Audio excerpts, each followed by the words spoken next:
বেড়াতে যেতে আমরা কম বেশি সবাই ভালোবাসি, আর আমাদের ক্ষেত্রে এই ভালোবাসাটা বলতে পারেন এখন একটু নেশার মতন হয়ে গেছে। আর এই নেশার টানেই সুযোগ পেলে বেরিয়ে পড়ি বিভিন্ন জায়গায়, আর সেই সব অভিজ্ঞতার কথা, বিভিন্ন জায়গার ডিটেলস, তথ্য আপনাদের সামনে তুলে ধরি ভিডিওর মাধ্যমে এই চ্যানেলে। এখন আমাদের কেরালা সিরিজ চলছে, যদিও এটা হাফ কেরালা সিরিজ। ব্যাপারটা কি সেটা ভিডিও শেষে আপনাদের জানাবো। তো এই কেরালা সিরিজের জার্নি শুরু হয়েছিল কন্যাকুমারী থেকে, তারপর একে একে কোভালাম, পুভার, পদ্মনাভ স্বামী মন্দির দর্শন করে আমরা এখন চলে এসেছি ভার্কালা। আর আজকের গল্প শুরু হবে ভার্কালা থেকে।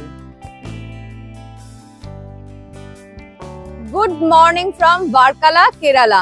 গতকাল আমরা এই বিকাল 4টে সাড়ে 4টে নাগাদ ভার্কালা এসে পৌঁছেছিলাম তিরুবনন্তপুরম থেকে। ভিডিওটা যদি না দেখে থাকেন, ডেসক্রিপশন আর আই বাটনে লিংক দিয়ে রাখলাম, তো চাইলে একবার দেখে নিতে পারেন। আর আজকে আমরা ভার্কালা এক্সপ্লোর করব। ভার্কালাতে মোটামুটি 1 থেকে 2 দিন আপনারা থাকতে পারেন, রিল্যাক্স করার জন্য খুবই ভালো। ভার্কালা হচ্ছে যাকে বলা হয় মিনি গোয়া অফ কেরালা। আর আমরা ভার্কালাতে এসে উঠেছি হিল টপ বিচ রিসর্ট। তো এটা হচ্ছে নর্থ ক্লিফে। তো এখানে দুটো ক্লিফ আছে, নর্থ ক্লিফ আর সাউথ ক্লিফ। তো ক্লিফের ওপরে আপনারা প্রচুর হোটেল, রিসর্ট, গেস্ট হাউস পেয়ে যাবেন। গতকাল বিকালে ভার্কালা শিবাগিরি স্টেশনে নেমে তারপর একটা অটো নিয়ে আমরা চলে এসেছিলাম এই হিলটপ বিচ রিসর্টে। আমাদের অটো ড্রাইভার যিনি ছিলেন, উনি 2-1টা হোটেল দেখিয়ে তারপর আমাদের এখানে নিয়ে এসেছিলেন। আর এই হোটেলের লোকেশনটা আমাদের এতটাই পছন্দ হয়েছে, একদম সমুদ্রের ধারে, ক্লিফের ওপরে। তো এখানেই আমরা একটা রুম নিয়ে নিয়েছি। তো আমরা একটা নন এসি রুমই নিয়েছি, আর রুমটা একদমই বেসিক একটা রুম। ঢুকেই বাঁদিকে একটা খাট রয়েছে, আর যেটা সোজা নজরে আসছে একটা টেবিল রয়েছে, তার উপরে একটা আয়না আর 2টো চেয়ার রয়েছে। আর এদিকে একটা তাক রয়েছে, কোনো আলমারি কাভার্ড কিছু নেই। আর 2টো সিঙ্গেল বেড জোড়া দিয়ে ডাবল বেড করা রয়েছে, আর একটা বেড সাইড টেবিল রয়েছে। আর বাথরুমটা আপনাদের একটু দেখিয়ে দিচ্ছি। বাথরুমটা মোটামুটি পরিষ্কার, ওয়েস্টার্ন টয়লেট, আর গরম জলের কোনো ব্যবস্থা নেই। আর এখানে একটা বেসিন রয়েছে। রুমটা 1300 টাকা বলছিল, তো 2 দিনের 2500 টাকায় আমরা ফাইনাল করলাম। যেহেতু একদম সমুদ্রের ধারে, ভাড়াটা একটু বেশি। আমরা এখন চলে এসেছি ভার্কালা ক্লিফে, আর আমরা আছি ভার্কালা ক্লিফের ওপরেই। ভার্কালার কিন্তু মূল আকর্ষণই হচ্ছে এই ভার্কালা ক্লিফ। ওপর থেকে এই ক্লিফ থেকে সমুদ্র নিচে দেখা যাচ্ছে। ভার্কালার এটাই আমার বেস্ট লেগেছে, যেন মনে হচ্ছে আমরা পাহাড়ের ওপর রয়েছি, আর পাহাড়ের ঠিক নিচেই রয়েছে সমুদ্র।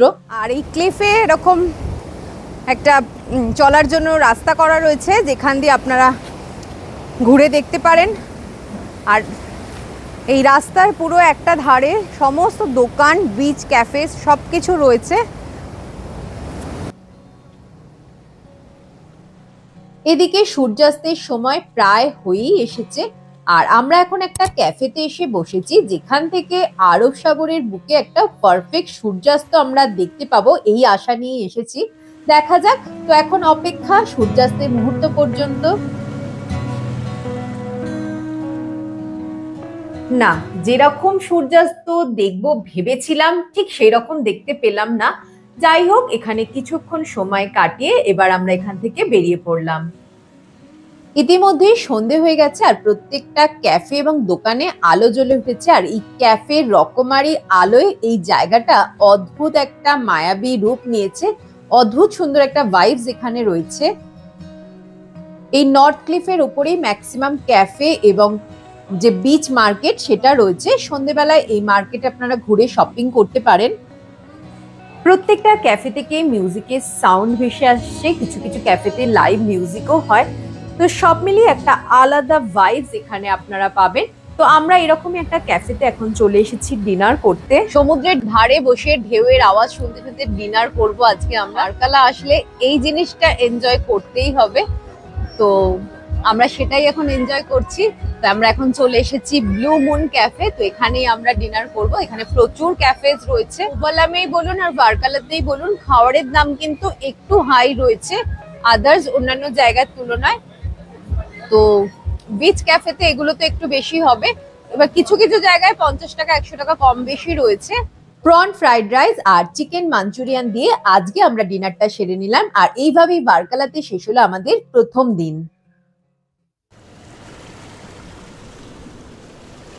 আজকে আমরা বার্কালা এক্সপ্লোর করব। এখন আমরা বেরোবো এখান থেকে। তো আজকে আমরা প্রথমে যাব জটায়ু আর্ট সেন্টার, দেন আরো দু একটা বিচ আছে সেগুলো এক্সপ্লোর করব। তো চলুন আমাদের সঙ্গে বেরিয়ে পড়ি। আর আমরা কিন্তু আজকে যে ঘুরবো তার জন্য এখানে স্কুটি রেন্ট নিয়ে নিয়েছি। তো আমরা যে রিসর্টে রয়েছি তাদেরকে বলতে তারাই স্কুটি অ্যারেঞ্জ করে দিয়েছে। তো স্কুটি হচ্ছে 600 টাকা একদিনের জন্য। এখানে স্কুটির জন্য কোনো ডিপোজিট মানি লাগেনি, শুধু 600 টাকা পেমেন্ট করেছি। আর আজকে স্কুটি নিয়ে আমরা বার্কালা এক্সপ্লোর করব। Let's go.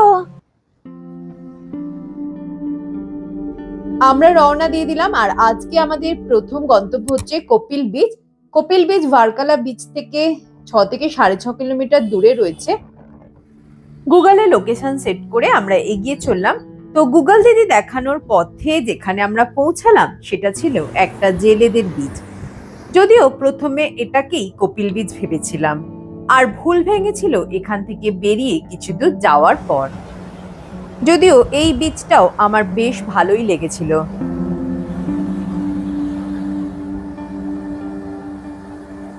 আর এই বিচটা হচ্ছে বেসিক্যালি জেলেদের বিচ বলতে পারেন। এখানে সমস্ত মাছ ধরার বোটস রয়েছে এবং জেলেরা এখানে রয়েছে, জাল তৈরি করছে, জাল ফেলছে।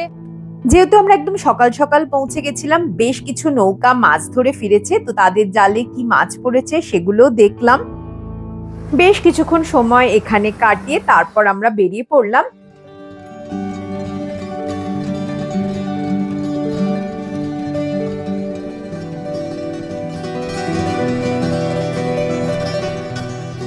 কিছু দূর আসার পর একটা ব্রিজ ক্রস করেই আমাদের নজরে এলো কপিল বিচের একটা বোর্ড। আর তখনই মনে একটা সন্দেহ হওয়াতে একজন দুজনকে জিজ্ঞাসা করাতে বুঝতে পারলাম আমরা যে কপিল বিচের সন্ধানে এসছি সেটা এই বিচটা। আমরা একটু আগে ছিলাম যে কপিল বিচটা, ওটা কিন্তু গুগলে দেখাচ্ছিল কপিল বিচ। তো ওটা হচ্ছে দেখালাম যে মাছুয়ারাদের, যেটা জেলেদের একটা বিচ, যেখানে সমস্ত জেলেদাই রয়েছে, জেলেদের ঘর রয়েছে, মাছ ধরে নৌকা আসছে।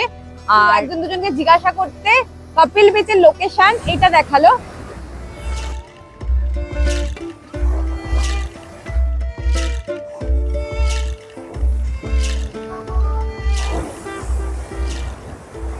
তো এইখানেই কপিল বিচের একদিকে রয়েছে ব্যাকওয়াটার্স আর একদিকে রয়েছে সমুদ্র। আর ঠিক সামনে পাওয়া যাচ্ছে এই ব্যাকওয়াটার্স সমুদ্রে গিয়ে মিশেছে। তো এইখান থেকে আর যাওয়া যাবে না, এটা আটকানো রয়েছে। দারুণ লাগছে জায়গাটা। আমরা একদম সকালবেলায় চলে এসেছি, এখন সবে 9টা। তো কপিল বিচে এখন কোনো টুরিস্ট নেই। আর যদিও এখন আমরা অফ সিজনেই ঘুরছি, জুলাই মাসে, তো এমনিও টুরিস্ট খুবই কম রয়েছে। এই ব্যাকওয়াটার্সে কিন্তু বোটিংও হয়। আপনারা যখন এই রাস্তা দিয়ে আসবেন তো ওখানে দেখতে পাবেন কপিল বোট হাউস। তো আপনারা চাইলে এখানে এই ব্যাকওয়াটার্সে বোটিংও করতে পারেন। আপনাদের বললামই বোটিং এর কথা। ঠিক ব্রিজে ওঠার আগে দেখুন ওইদিকে রয়েছে বোট হাউসটা। কপিল বিচ দেখে এখন আমরা যাচ্ছি জটায়ু আর্ট সেন্টার। তো যাওয়ার আগে একটু ব্রেকফাস্ট করে নিতে হবে। তো ব্রেকফাস্ট করার জন্য আমরা রাস্তার ধারেই একটা রেস্টুরেন্টে দাঁড়িয়েছি। তো এই হচ্ছে রেস্টুরেন্ট। তো এখানে তো সকাল সকাল আজকে ব্রেকফাস্ট হচ্ছে কেরালা পরাঠা আর তার সঙ্গে একটা ওই গ্রিন পিস কারি। ব্রেকফাস্ট করে আবার আমরা বেরিয়ে পড়লাম। আর এখন আমাদের গন্তব্য হচ্ছে জটায়ু আর্ট সেন্টার।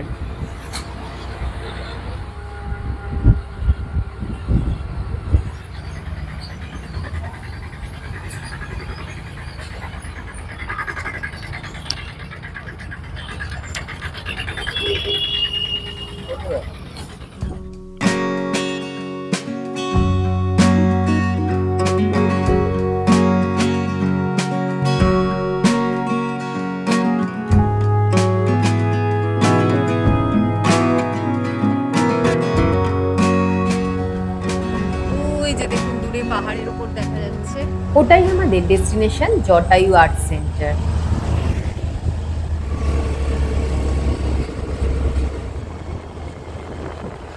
পৌঁছে গেলাম আমরা এন্ট্রি গেটে।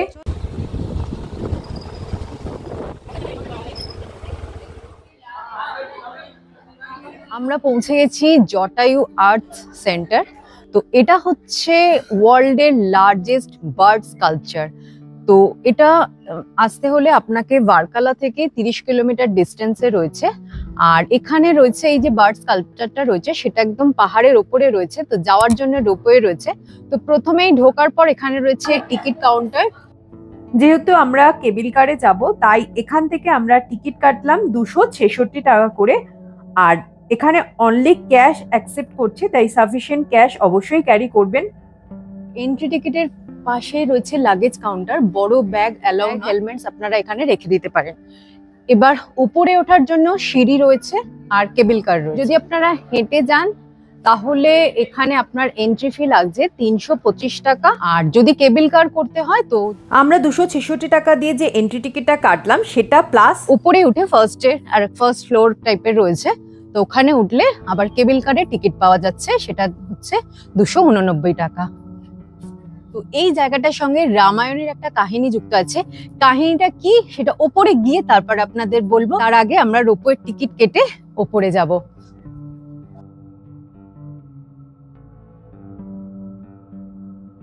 থেকে বেরিয়ে এই দিকে হচ্ছে হেঁটে যাওয়ার রাস্তা, আর এর ভেতরে রয়েছে ropeway ticket counter.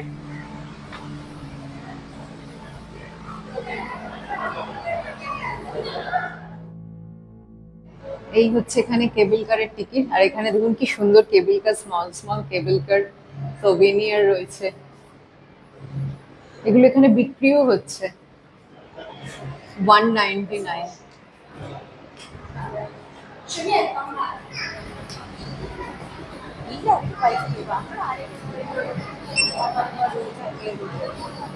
Keep the ticket up. Okay. Up and down. Yeah. Second line last week. Okay.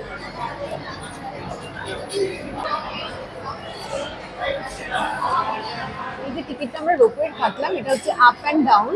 আর এখানে এরকম ওয়েটিং লাউঞ্জ রয়েছে। তো এখানে ওয়েট করতে হবে, আমাদের টার্ন আসলে আমরা কেবিল কারে উঠব। এখানে একটা ক্যাফেও রয়েছে। তো এবার আমরা রোপওয়ের জন্য উপরে উঠছি। সিঁড়ি দিয়েই উঠতে হচ্ছে, এখানে লিফটের কোনো ব্যবস্থা নেই।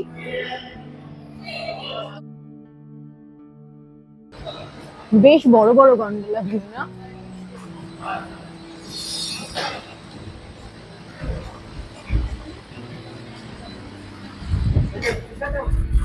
দেখুন ওপর থেকে পুরো ভিউটা দেখা যাচ্ছে, চারিদিকে সবুজ সবুজ। বেশ ভালোই হাইট রয়েছে। আর মাঝখানটা এসে এখন স্পিডটা একটু স্লো হয়ে গেছে।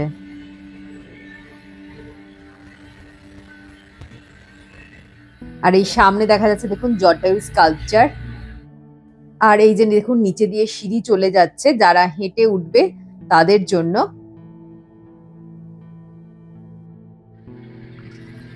তো পৌঁছে গেলাম আমরা। 4 থেকে 5 মিনিট লাগলো আসতে।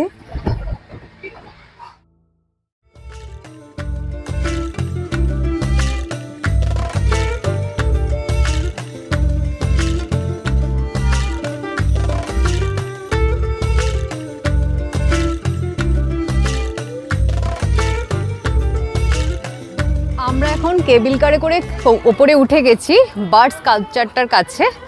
তো আপনাদের বলছিলাম না যে এইটার সঙ্গে, এই জায়গাটার সঙ্গে একটা রামায়ণের কাহিনী রয়েছে। যখন রাবণ সীতামাতাকে হরণ করে নিয়ে যাচ্ছিল তখন জটায়ু বাধা দেওয়ার চেষ্টা করে। তখন রাবণ তো জটায়ুর ডানা কেটে দিয়েছিল। জটায়ু তখন এই পাহাড়ের উপর এসে পড়েছিল এবং ততক্ষণ পর্যন্ত তার মধ্যে প্রাণ ছিল যতক্ষণ না শ্রীরামকে সীতামাতার হরণের খবরটা দিয়েছে। তারপর জটায়ু প্রাণ ত্যাগ করে। এখানে জটায়ুর স্কাল্পচারটা কিন্তু ওইভাবেই বানানো হয়েছে, একটা ডানা কাটা। এই সামনেটা দেখলে বুঝতে পারবেন যে এখানটা ডানাটা কাটা, আর এই দিকে দেখুন একটা সিঙ্গেল ডানা রয়েছে। যেহেতু জটায়ু মা সীতার সম্মান রক্ষা করতে গিয়ে নিজের প্রাণ দিয়েছিল, তাই জটায়ুর এই স্কাল্পচারটা মহিলাদের সুরক্ষা ও সম্মানকে উৎসর্গ করা হয়েছে। 200 ফিট লম্বা, 150 ফিট চওড়া আর 70 ফিট উঁচু এই বার্ড স্কাল্পচারটি হলো বিশ্বের সবচেয়ে বড় bird sculpture. Film maker Rajiv Anchal এই স্কাল্পচারটি তৈরি করেছিলেন। 2018 সালে 17 আগস্ট প্রথম এটি ভিজিটার্সদের জন্য খুলে দেওয়া হয়। এখানে একটা রামের মন্দিরও রয়েছে। বললাম জটায়ু মন্দিরের পেছনে একটা রামের মন্দির আছে, জটায়ু রামা টেম্পল ট্রাস্ট। এর ভেতরে মন্দিরটা দর্শন করবেন।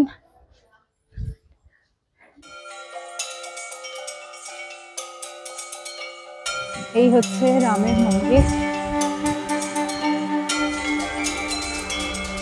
তো এখানে রয়েছে এই কাঁচের ভেতরে একটা শ্রীরামের বড় মূর্তি রয়েছে। এখানে মা সীতা। আর মন্দির ঘুরে মন্দিরের পেছনে একদম চলে আসলে দেখতে পাবেন শ্রীরামের পদচিহ্ন। শ্রীরাম যখন জটায়ুর সঙ্গে দেখা করতে এসেছিলেন সেই সময় তার পদচিহ্ন এখানে রয়ে গেছিল। তো সেই পদচিহ্ন এখানে মন্দিরের পেছনে রয়েছে। এই হচ্ছে পায়ের ছাপ। সামনের দিকে দেখুন দেখা যাচ্ছে পায়ের আঙুলগুলো ওই দিকটা, ওইটা হচ্ছে পায়ের সামনের পোর্শন, আর এই হচ্ছে গোড়ালির দিক। এই স্কাল্পচারটার ভেতরে একটা মিউজিয়ামও রয়েছে, বাট এখন মেইনটেনেন্সের কাজের জন্য বন্ধ রয়েছে। যেহেতু আমরা অনেকটাই উপরে উঠে এসেছি, তো এখান থেকে চারিদিকে খুব সুন্দর একটা ভিউ পাওয়া যাচ্ছে। উপরে এরকম একটা রেস্টুরেন্টও রয়েছে, কিন্তু বর্তমানে এই রেস্টুরেন্ট বন্ধ রয়েছে।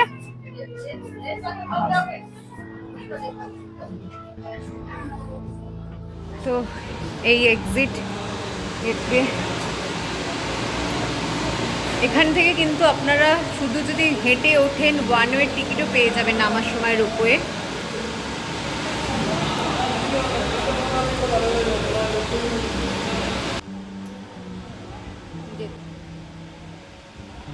তো এবার আমরা নিচে নেমে যাব, আবার রোপওয়ের জন্য ওয়েট করছি।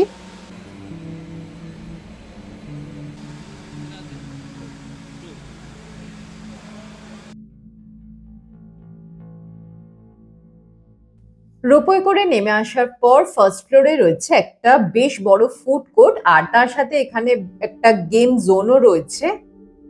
নানা রকমের গেমস রয়েছে।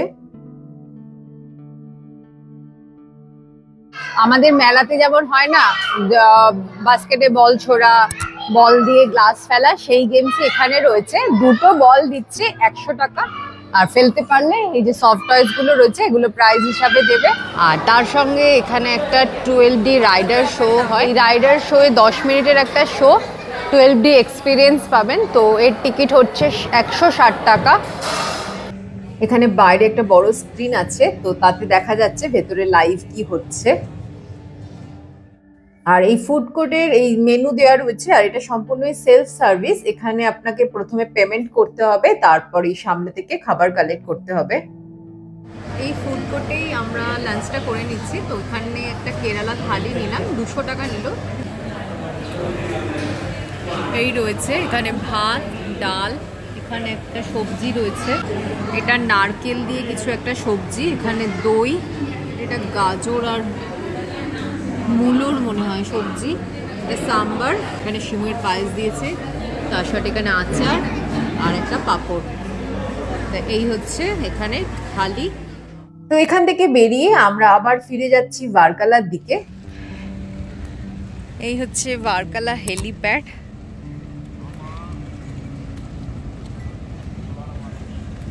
তো এখানেও কিছু রিসর্ট রয়েছে।